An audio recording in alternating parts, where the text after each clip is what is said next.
আপনার registration number বলুন। Qualification কি আপনার? এমডি ইজাজ আহমেদ। আপনার রেজিস্ট্রেশন নাম্বার বলুন। ব্যাগ খুলুন। ব্যাগে নেই কিছু, বলছি তো।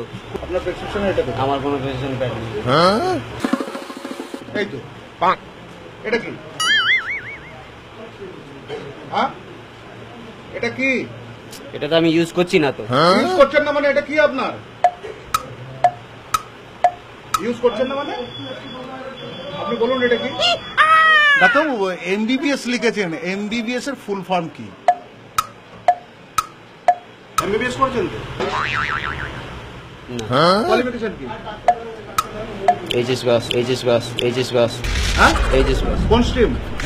কোন স্ট্রিমে পাস করেছেন? Arts, arts, arts. আর্টসে। তারপর এমবিবিএস কাল লিখে ফেললেন? করুন যা করার করুন, সবারই তো অবস্থা হচ্ছে। করুন যা করার করুন, সবারই তো অবস্থা হচ্ছে। করুন যা করার করুন, সবারই তো অবস্থা হচ্ছে। সবারই তো হচ্ছে এতদিন ধরে। করছিলেন তো ভালোই প্র্যাকটিস। কোথায় কি প্র্যাকটিস? এটা দুটো চারটে পেশেন্ট দেখছি, এটা ভালো প্র্যাকটিস হলো? তাহলে কিরকম চাইছিলেন? কিছু চাইছিলাম না, এইভাবে চলছিল যেভাবে টুকটাক চলছিল। আমি তো বড় কিছু চাইনি, আমি তো বড় কিছু চাইনি, আমি তো বড় কিছু চাইনি।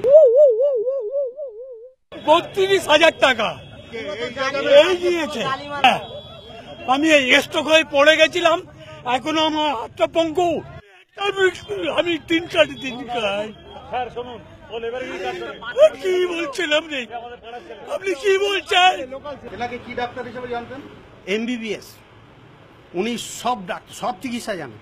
অমিতার যে হলটা আছে ওখানে বহু ডাক্তার বসে। আমার স্ত্রীকে এক ডাক্তার দেখে বলছে এক্ষুনি আপনার কিডনি অপারেশন করতে হবে বলে আমি চিত্তরঞ্জনে গেলাম, গিয়ে মাস 3-4 যাওয়ার পরে ওখান থেকে বলছে আপনার কিচ্ছু হয়নি, আপনি চলে যান। শংসাপত্র আপনি নিয়েছেন?